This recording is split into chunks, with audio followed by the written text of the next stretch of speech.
Hi, this is Eric with Parts Doctor, and today we're going to show you how to replace the freezer door handle on your GE refrigerator.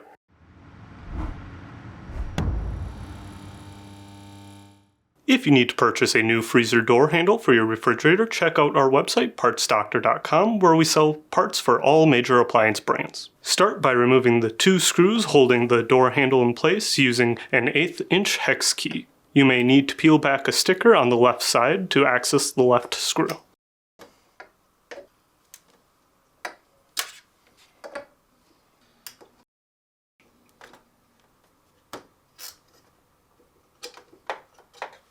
Then pull the handle away from the door.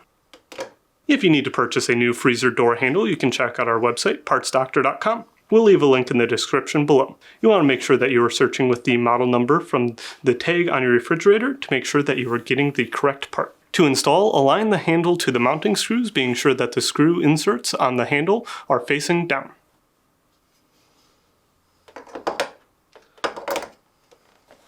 Then, reinstall the screws, making sure the handle is fully secured.